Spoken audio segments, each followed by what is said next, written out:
오늘 KNL 고성국 박사님과 네. 함께하는 수요일입니다. 안녕하십니까. 네.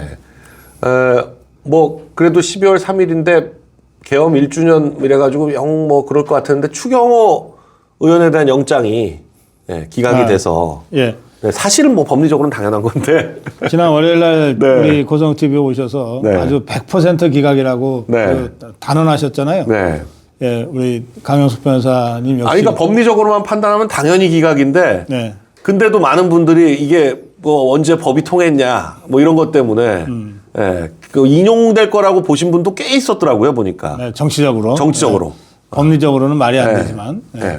그런데 오늘 저 종북주사파 저것들 완전 망했어요. 네. 우선 저것들이 무슨 택도 아닌 무슨 빛의 뭐 축제니 어쩌니 하면서 네. 뭐 엄청난 국회 예산 들여가지고 국회에서 8월 달에 했잖아요. 한다 그래. 네. 그걸 오늘 준비했거든요. 아 오늘 국회에서 한다고 그랬었어요? 예, 그리고 뭐 또 무슨 뭐 의원시가 직접 무슨 다크 투어 무슨 가이드 한다 그러고. 네. 그러니까 담 넘어가는 거 뭐 그런 장소까지.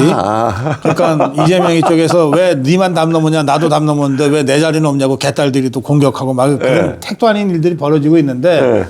이제 그게 오늘인데 이 추운 날 그 담튀기 하려고 그러면 좀 힘들걸요? 어? 예, 그리고 사실 추경호 원내대표의 이 영장 기각으로 지난 1년간 정말 뭐 혹독하게 몰아쳤던 내란머리는 일단 끝나버렸어요. 네. 더 이상 어떻게 내란머리를 하겠어요? 네.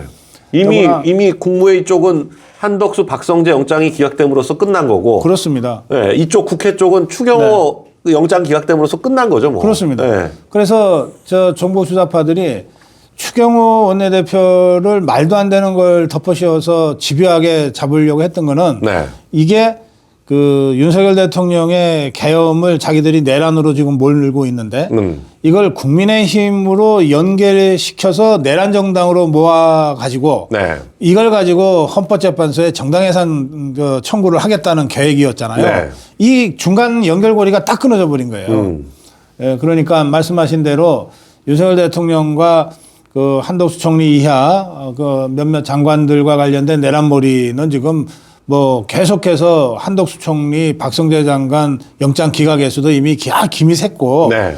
또 윤석열 대통령이 그 형사재판에서 그 굉장히 적극적으로 지금 싸우고 있잖아요. 네. 그러니까 이것도 법리로만 가면 무죄입니다. 네. 예, 거기에다가 이제 국민의힘은 어떻게 끌고 갈 방법이 없어져 버렸어요. 국민의힘까지는 연결할 수 있는 예. 고리가 완전히 예. 없어져 버렸습니다. 그래서 오늘 저 더불어민주당은 완전 초상집이 돼버린 거죠. 네. 이제 계엄을 대통령이 직접 그 대국민 담화를 했잖아요. 네. 그 내용이 한 5분, 6분 정도 되거든요. 네. 이거를 아주 압축적으로 내가 설명을 해요. 계엄하지 않을 수 없는 그 이유는 이런 거였다. 이거예요. 네.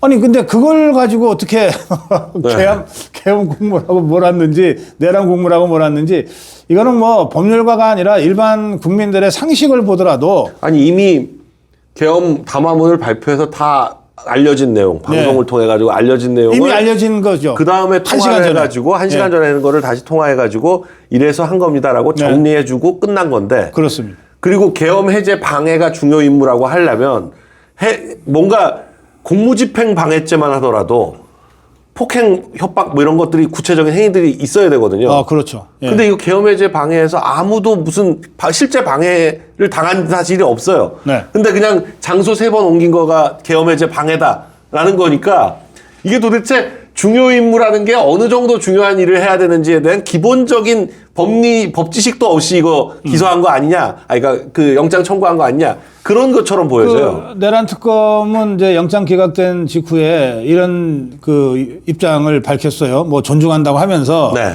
근데 이렇게 명백한 사실에도 영장을 기각하면 뭐 누구를 어떻게 구속하라는 거냐? 아니 구속하면 안 되지 이것들아. 네, 구속할 수가 없는 거죠. 명백하게 아무 죄도 없으니까. 그래, 추경호가 아니라 누구래도 범죄를 저지른 정황이 증거에 의해서 어느 정도 뒷받침이 돼서 범죄 혐의가 상당하고 거기에 더해서 근데 이 사람은 당연히 불구속으로 수사받고 재판받을 권리가 있는데 이 사람은 놔두면 도망갈 우려도 있고 증거인멸할 우려도 있으니까 어쩔 수 없이 구속해서 수사하고 재판해야 된다. 이거 아니에요. 그러니까 대한민국 국민이면 누구나 다 설사 잘못했더라도 무죄 추정의 원칙. 불구속 수사를 받을 권리가 있고 불구속 재판을 받을 권리가 있고 대법원에서 최종적으로 확정되기 전까지는 무죄로 추정되는 거 아니에요. 네. 그러니까 이 특검이라고 하는 것들이 헌법 공부를 진짜 안 했어. 네. 그러니까 이 실력이 없는 특검을 임명했다는 게 너무 명확한 게 예. 네. 지금 뭐 특검이 어찌됐건 성과를 전혀 못 내고 있잖아요. 아, 그렇죠. 네. 예. 그러니까 그 김건희 특검도 보면은 다 별건이잖아요. 뭔가 그렇습니다. 한 거는. 예. 그것도 얻어 걸리는 수준이에요. 집에 그러니까 압수수색 하는데 돈다발이 나오니까 이거 뭐야 해가지고 구속시키는 그런 수준이니까. 우리가 국힘을 국짐이라고 이렇게 저 비판적으로 얘기하는 경우가 있는데 특검이 아니라 특검이야말로 특짐이에요. 특짐이에요. 네, 특짐입니다.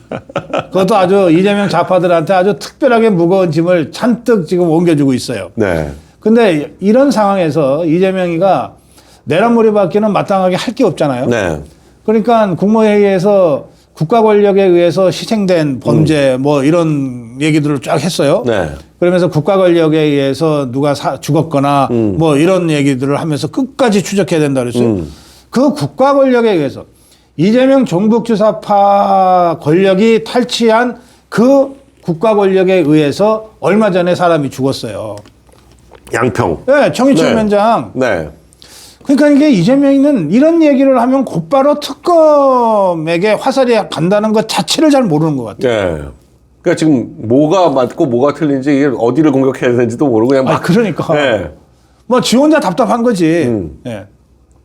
그래서 사실 제가 옛날에 들은 얘기긴 한데, 물론 아주 옛날 검사장 법무부 장관을 했던 분이긴 한데 아주 옛날에 들은 얘기거든. 한 20여 년 전에. 그분이 한 얘기가 이 검찰이 마치 지금 저쪽 이제 야당, 그 당시 야당 쪽에서는 검찰이 무슨 정권의 하수인으로서 뭐 이렇게 해가지고 정권하고 결탁해서 늘 정권에 그걸 하는 것처럼 그렇게 정치검사처럼. 네, 정치검사처럼 생각을 하는데 그게 검찰 탓이 아니고 정권 탓이다. 예. 정권이 들어서면 정치 보복을 해야 될 거 아니에요. 어찌됐거나 간에 자기네가 그 여태까지 하는 데 있어서 억하심정들이 있을 거 아니에요. 그걸 뭔가 보복을 해야 되는데 보복을 하려면 보이는 칼로 잡아야지. 국정원 옛날 스타일로 무슨 국정원이 뭐 이게 도청해가지고 뭐 해가지고 갑자기 밤중에 뭐 어디 끌고 가가지고 두드려 패서 이거 할 수가 없잖아요. 정식으로 법적 절차에 따라서 정말 보이는 칼에 의해서 법원에서 영장을 받아가지고 기소해서 재판받는 그렇게 해야 되는데 그거를 시켰을 때 가장 그래도 탈 안 나고 잘할 수 있는 기관이 검찰밖에 없다는 거예요. 경찰 시키면 탈이 난다는 거예요. 뭐 아주 너절너절해지거든요. 네, 뭐가 뭘 시켰는지조차를 잘 이해를 못 해갖고 그냥 엉망이 된다는 거예요. 그러니까 검찰만큼 잘 드는 칼이 없다는 거예요. 그러니까 그 칼을 누구나 권력을 잡으면 바보도 칼을 손에 쥐면 휘두르고 싶은 건데 그렇죠. 검찰은 그 칼이라는 거예요. 칼에는 눈이 없다는 거야.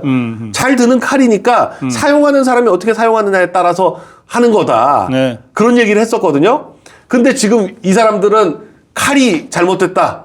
가지고 칼을 지금 박살을 내놨잖아요. 칼날을 다 꺾어놓고 그러니까 아무것도 못하게. 이게 뭐 그래서 우리가 검사를 칼잡이라고도 부르는데 네. 이게 칼잡이도 어설픈 칼잡이는 지가 상대를 향해서 칼을 쓰다가 지 손을 먼저 다치거든요. 먼저 다치죠. 그렇잖아요. 네. 지금 3마리 사냥개 같더니 3대 특검이 딱 그래요. 네. 지것들이 먼저 다쳐. 네, 자기들이 먼저 다쳐요. 민중기 자기가 다쳤잖아요, 지금. 아니, 그러니까. 민중이 저게 그냥 넘어갈 수 있나? 무조건 나중에 문제가 되죠. 지금은 특검이니까 그냥 놔두지만, 네. 아니, 공수처 바로 그렇게 되잖아요. 네. 근데 이제 그래 놓고 보면 우리 강은수 변호사가 역대 정권마다 다 그런 게 있었다고 했는데 네. 그런 관점에서 보면 정말 이 한동훈이 이자, 이원석이 이자는 정말 용서하기가 어려워요. 그러니까요. 네? 네.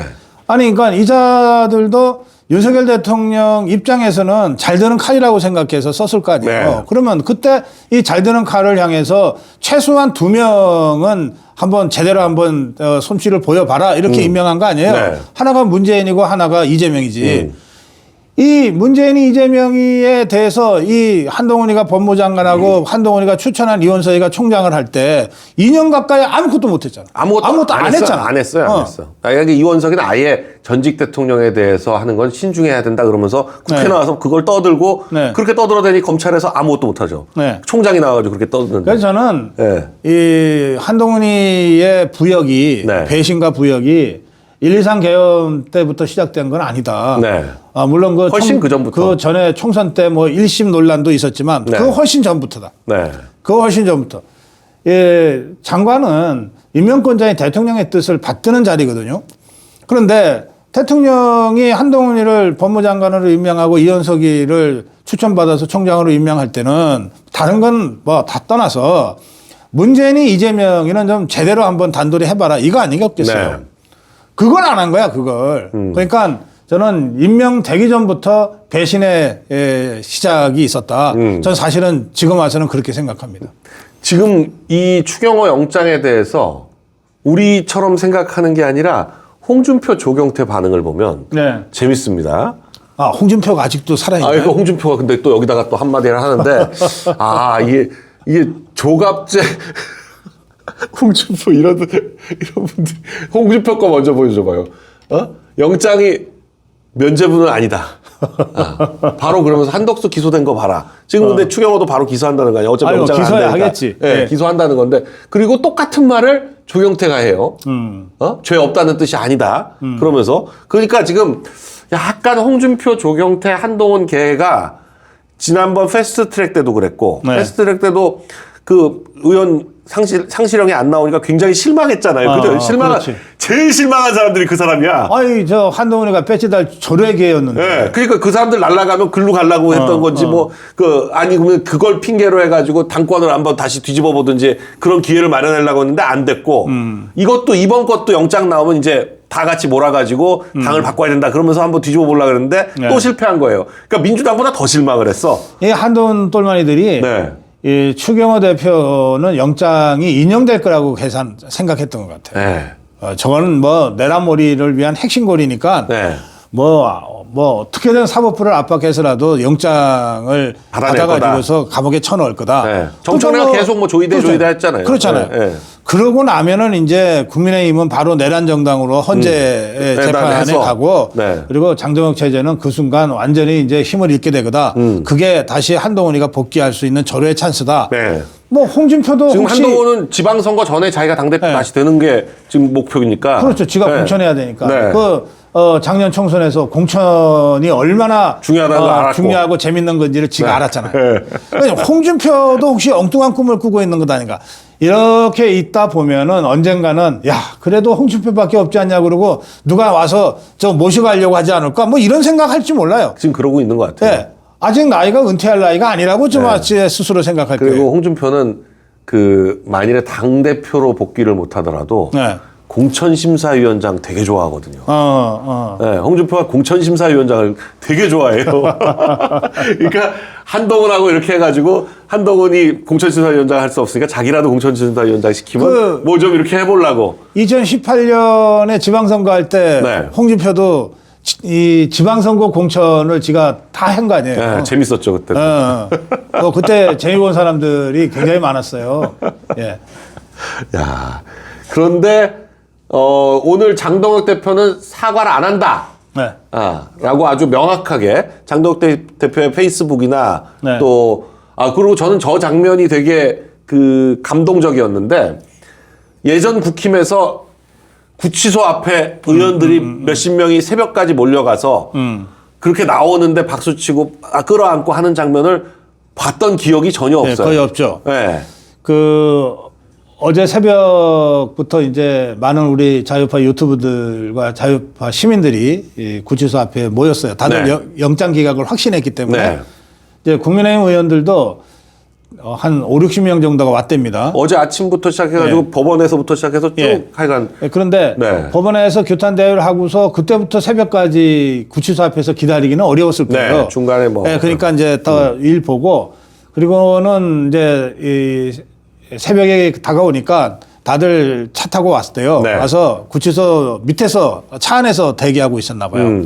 그러다가 이제 곧 발표가 된다 그러고 기각 쪽인 것 같다 이렇게 하니까 다들 이제 올라간 거죠. 네, 문 앞으로. 올라가서 그렇게 이제 정말 열렬하게 그 맞이했는데 그 현장에 그 추경호 대표는 뭐 시정 아주 환한 얼굴로 네. 그렇게 나왔는데 이 추경호 대표를 맞이하는 그 장동혁 대표 저 바로 뒤에 있잖아요. 네. 네, 장동혁 대표의 눈에 눈물이 어리었었다는 거예요. 네. 그러니까 이게 정말 이 장동혁 대표나 국민의힘 입장에서는 뭐 죽느냐 사느냐의 어떤 이 벼랑 끝에 섰던 그런 심정 아니었겠습니까? 네.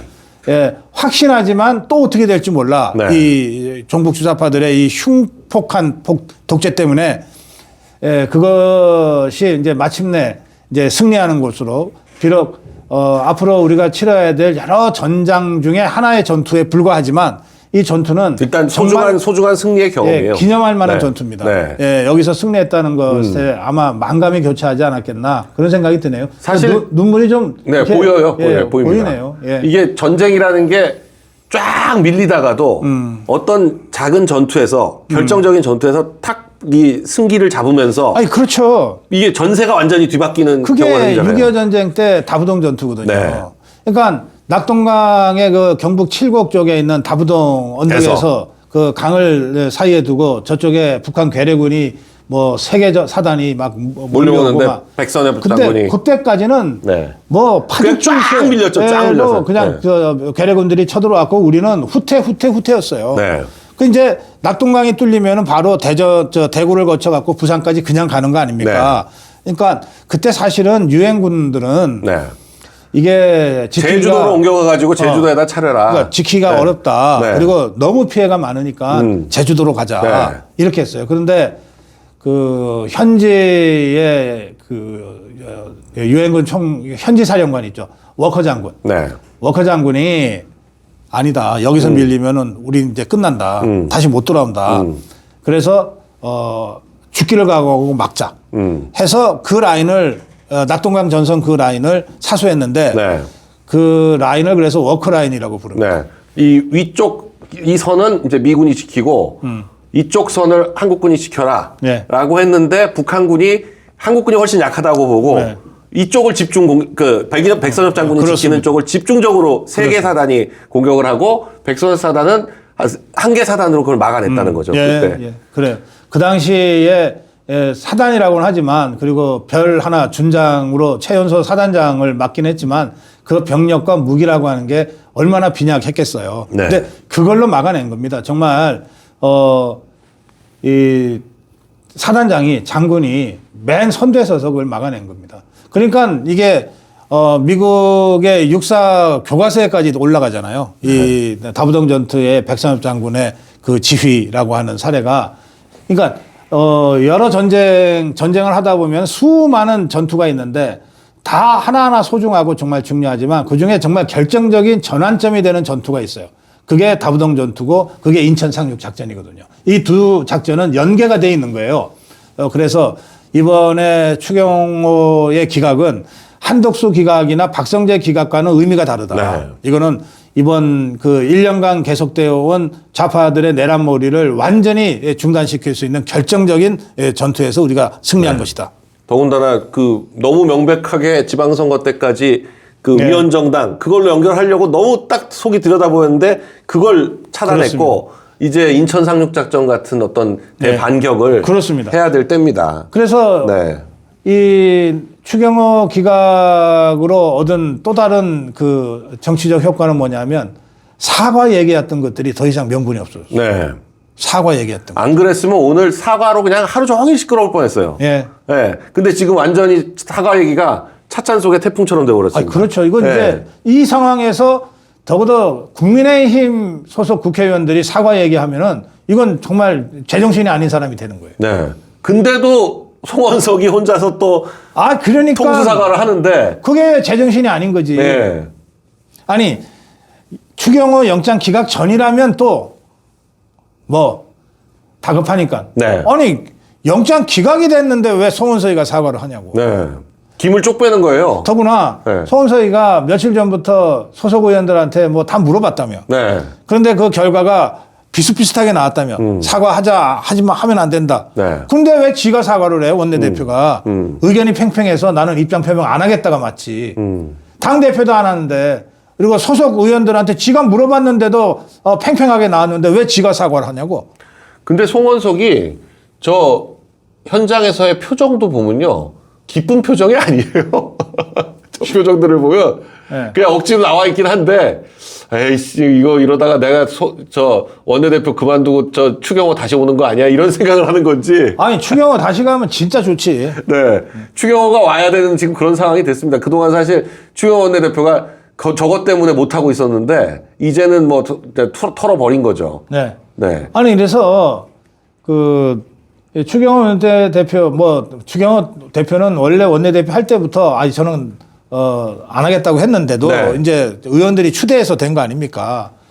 그러니까 추경호가 다시 원내대표로 복귀하는 것은 굉장히 또 여러 가지 의미가 있을 거예요. 언제 뭐 우리 내란으로부터 내란몰이로부터 완전히 자유롭다. 이걸 네. 상징적으로 보여주는 것 아닙니까? 네. 예, 그래서 그것도 한번 적극적으로 검토해 볼 필요가 있어요. 네. 예. 지금 사실 저 표정이 윤석열 대통령 됐을 때 이준석이 실망한 표정하고 비슷하다고.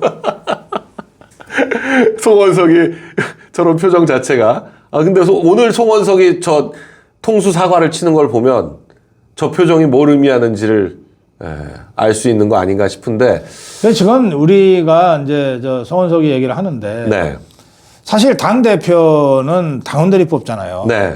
당원들이 뽑고 뭐 우리 자유파 국민들이 여론조사를 통해서 보완을 하는데 저 원내대표는요. 의원들이 뽑는 거죠. 예, 투톱이면서 그리고 당 서열 공식 2위거든요. 네. 당연직 최고위원이면서 그런데 뽑기는 저 국회의원들이 모여서 뽑아요. 그러니까 이건 뭐 좀 잘못돼도 좀 한참 잘못된 게 있어요. 그래서 저는 이게 좌파 것들이긴 하지만 원내대표 뽑는데도 당원 의견을 반영하겠다는 거 아니에요. 네. 네. 뭔가 우리도 좀 그거 고민해 볼 필요가 있어요. 네. 우리 의지와 전혀 관계없이 국회의원들끼리 모여갖고서 줄 서가지고서 밥 사줘가면서 표 얻어가지고 원내대표 된다 하면은 저게 당을 대표하는 거 아니에요. 네. 그러면 국민의힘을 대표하면은 자유파도 대표하게 되는 거 아니에요, 지금. 그런데 저런 짓을 하니까. 근데 견제할 방법이 없어요.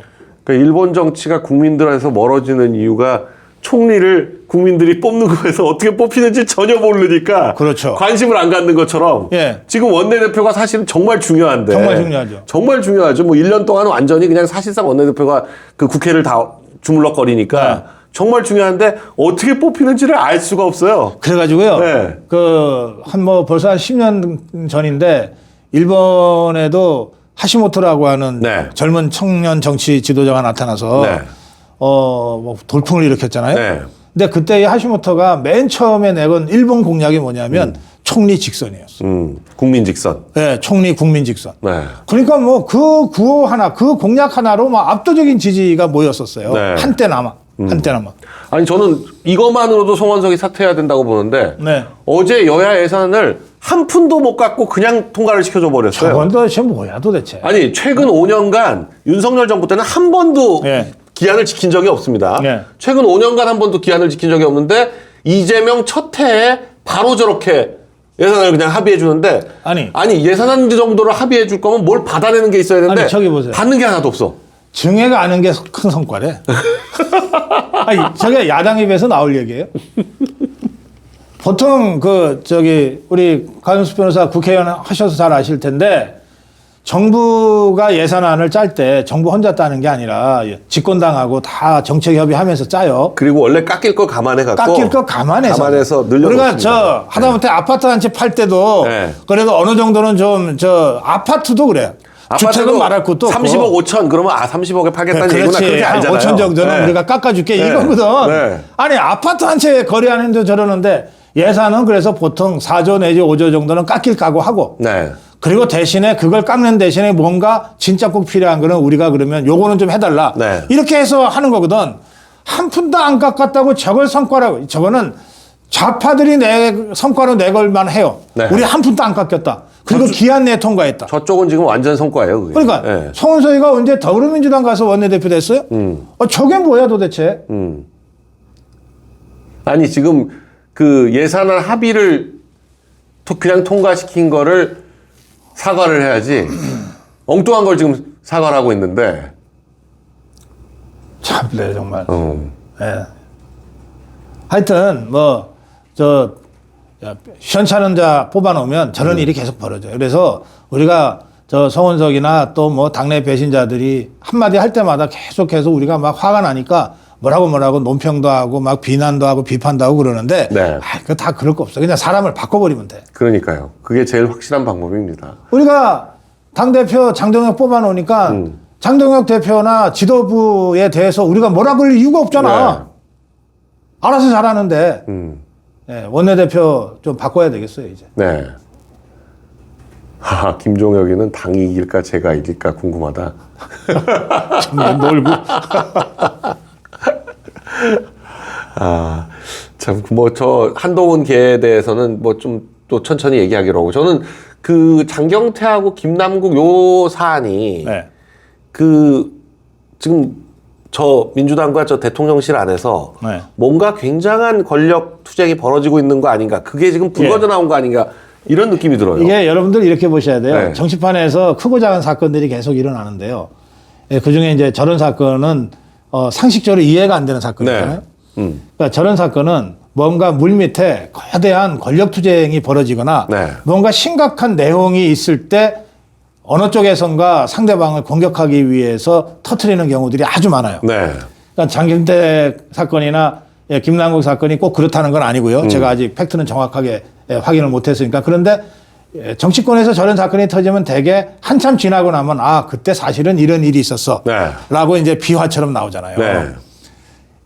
장경태 거는 그 사건 자체만 보더라도 정말 사악하죠. 2차 네. 가해를 저런 식으로 대놓고 한다는 거는 있을 수 없는 일인데 근데 장경태라는 자의 그 포지션이 있잖아요. 네. 장경태라는 자의 포지션이 저게 뭐 아주 어리고 뭐 젊고 뭐 그리고 이제 재선인가요? 네. 밖에 안 되지만 이 정청래? 네. 정청래 왼팔. 그쪽에 뭐 오른팔, 그 뭐. 거의 왼팔 오른팔 하는 자거든요. 네. 그러니까 그리고 지금 저자가 서울시당 위원장. 저자가 지금 네. 딱 저기에 걸렸어요. 네. 응? 서울시당 위원장이고. 그런데 저자가 정치판 안에서의 어떤 폭로와 고소로 저렇게 돼버렸거든요. 네.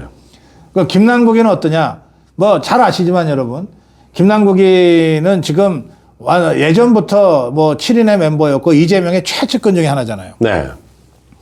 이자가 그래서 정말 정치판에서 영구 퇴출됐어 야 마땅한 자인데 지금 다시 대통령실에 가 있잖아요. 네. 그러면 한번 보세요.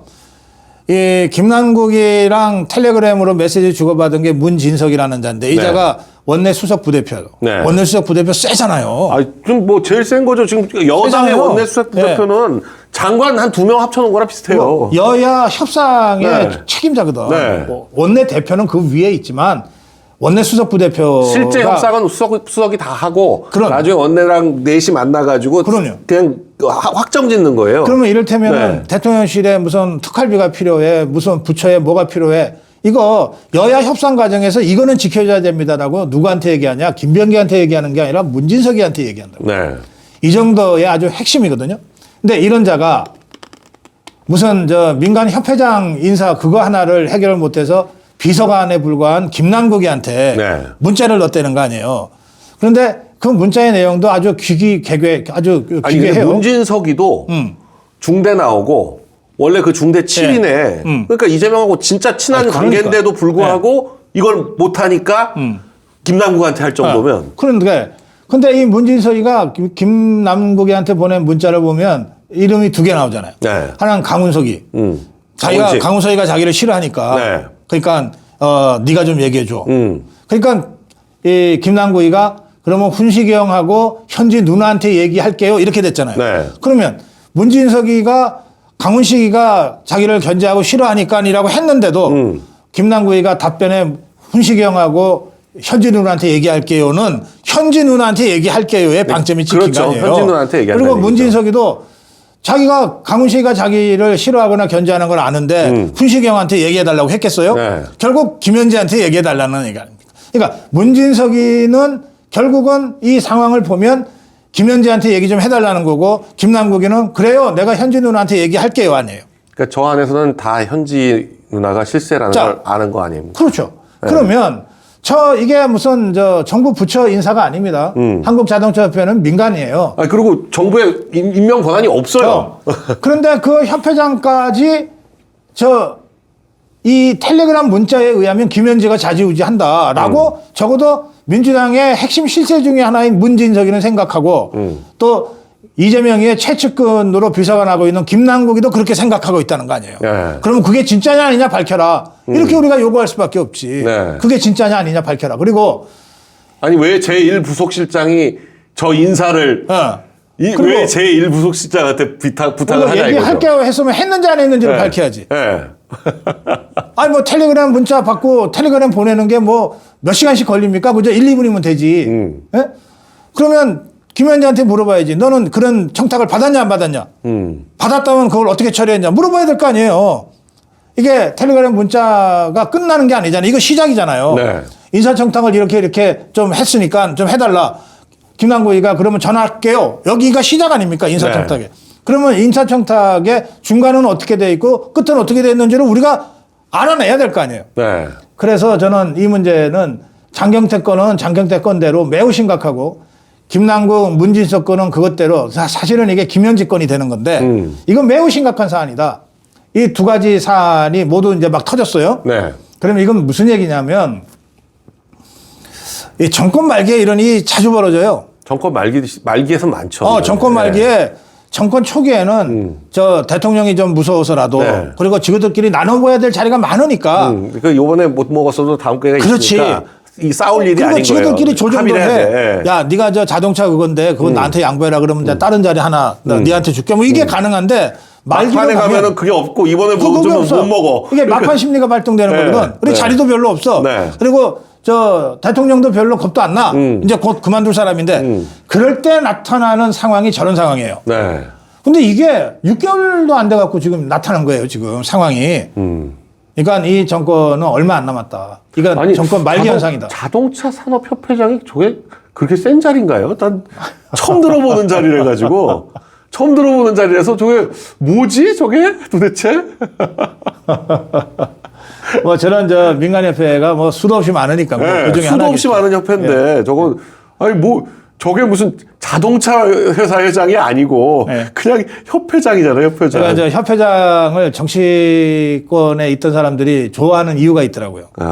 자동차 협회장도 연봉 3억이라고 그러잖아요. 네. 그런데 하는 일은 없어. 일은 없겠죠. 뭐 그냥 사무실 하나에서 비서랑 네. 자동차 해갖고서 먹고 놀고 하면서 가끔 필요하면은 뭐 정치인들 만나서 대관 업무 좀 하면 되는 거예요. 식사나 한번 뭐 회사 쪽에서 누구 식사 좀 부탁드려요. 그러면 그렇죠. 이렇게 그래서 그런 거잖아. 이 정치판에서 보면 좀 아직 좀 이 젊은 층 40대 50대 중에 이제 국회의원에서 떨어졌거나 뭐 이런 사람들이 있잖아요. 네. 그런 사람들은 저런 자리에 안 가요. 네. 그런 사람들은 다 무슨 공기업에 곧 죽어도 공기업에 상임 감사를 하겠다, 뭐 이사장을 하겠다 그래요. 그렇게 해서 거기서 실질적으로 일을 하면서 뭔가 정치 복귀를 노려요. 근데 이제 나이가 너무 많이 차가지고 이런 사람들은 일도 하기도 싫고 뭐 국회 불려 나가서 맨날 하기도 싫고 할 때는 협회장을 찾더라고요. 그러면 이제 저 협회는 또 자동차 협회 그러면 자동차 회사의 회장들하고 어울리잖아요. 그러니까 거기 다 연배가 어느 정도 있으니까 그 연배에 맞춰서 어느 정도 또 연배가 있어야 돼. 네, 그렇죠. 그러니까 그런 사람들이 가는 자리인데 지금 뭐 홍모식인가 하는 사람은 제가 보기에 협회장감이 아니에요. 네. 뭐 연배라든지 경력이라든지 이런 게 자동차 회사 오너들 입장에서 볼 때는 안 맞아. 아니 뭐 저런 게 회장이라고 와. 내가 저 사람하고 내가 그럼 밥도 먹고 뭐 골프도 쳐야 돼. 아마 이럴 정도 사람이에요. 그러니까 이 이재명 경북수사파 개딸 정권은 이런 면에서 가장 기본적인 것도 소팅이 안 돼. 소팅이 안 돼요 지금. 아니 지금 인사가 지금 뭐 전혀 뭐 좀 제대로 작동 안 한다는 얘기가 여기저기서 들립니다. 네. 네. 뭐 김현지 옮기는 거 보시면 아시잖아요. 그냥 일부속 시절 아니 이게 아니 비서관이 간단한 자리가 아니거든요. 네. 이걸 그냥 장기돌 바꾸듯이 장기말 바꾸듯이 막 이렇게 툭툭 하는 게 인사라고 생각하는 거야. 야, 저게 진짜 어젯밤에 딱 찍힌 거네. 참. 그 국회에서 저렇게 하면 찍힌다는 거를 근데 급했겠죠. 급해서 하다 보니까 찍혔겠지. 그게 네. 저런 일이 여러 번 있었잖아요. 네, 뭐 늘 있잖아요. 늘. 네, 본회의장에 그래서 뭐 다 필름 쓴다는데. 스마트폰 보다가 뭐 찍힌다 있잖아요. 네. 그런데도 여전히 저 짓을 하는 것은 네. 말씀하신 대로 아주 급했거나 막 시각을 다투는 네. 아주 급한 상황이었거나 아니면 누군가가 일부러 했거나. 그러니까 뭐 자기가 이 정도 세다고 은근히 자랑하기 위해서 문자를 쓱 기자가 보게끔 해주는 경우도 있잖아요. 네. 예? 그렇게 보이는 경우가 꽤 있죠. 또는 뭔가 이 상대방 쪽에서 좀 물 좀 먹여야 되겠다. 할 때 이렇게 하는 경우도 있어요. 김병기가 그 서영교 그거 할 때는 그게 너무 의도가 보였었잖아요. 그렇죠. 네. 그래서 우리가 뭐 저는 정치판에 몸담은 적이 한 번도 없어서 정치인들에 대해서 제가 상대적으로 좀 함부로 얘기할 수 있는데 모르니까 할 수 있는데 정치인들은 진짜 속에 구렁이가 대여섯 마리씩 들어앉은 자들이기 때문에 드러나는 현실과 그 이면에 있는 현실이 완전히 다를 수가 있다. 늘 그 부분까지를 분석해야 되고 이게 일반인들은 참 하기 어렵잖아요. 네. 이제 그런 거를 정치판 경험도 있는 우리 강영석 변호사 같은 분이 잘 해설을 해 주셔야 돼요. 아니 근데 요새는 저 뒤에서 찍힌다는 걸 다 알아서 다 알잖아요. 그래가지고 필름을 다 붙이거든요. 네. 그러면 이렇게 각도가 10도만 벌어져도 안 찍혀요. 그러니까 딱 이렇게 자기만 보는 사람만 딱 보지. 그걸 만일에 찍히게 하려면 진짜로 이렇게 그 카메라의 각도에 딱 맞춰 보여줘야 돼. 그래야 찍히거든요. 아니 국회의원 중에 필름 안 붙인 사람이 없어요. 근데 저렇게 딱 정말 너무 선명하게 찍혀가지고 저렇게 찍히는 거는 이렇게 들어준 거 아닌가 싶을 정도로. 근데 마침 또 타이밍도 네. 장경태 그리고 김남국과 장경태가 차지하는 위치가 네. 딱 비슷하고. 딱 비슷하죠. 네. 딱 비슷하고. 근데 이재명 세력과 정치인의 세력의 뭐냐면 일종의 그 상황 실장 같은 역할. 네. 그런데 김남국이 거기에 딱 코가 걸려가지고 현지 누나. 그 김남국이가 이 종편판에 그 들락날락 했잖아요. 네. 그때도 보면 그냥 뭐 지들끼리는 뭐 그냥 어이구 저런 얘기를 해도 되나 할 정도의 얘기를 막 하고 다니더라고. 그러니까 자기가 그러고 김남국이 딱 보면 좀 없어 보이잖아요. 그걸 과시하더라고. 네, 없어 보이니까 사람들이 약간 무시하는 경향이 네. 있어 보이니까 네. 내가 얼마나 센지 알아? 이거예요. 그러니까 내가 말이야 누구도 뭐 형하고 누구도 누나하고 다 했어. 막 그거예요 완전히.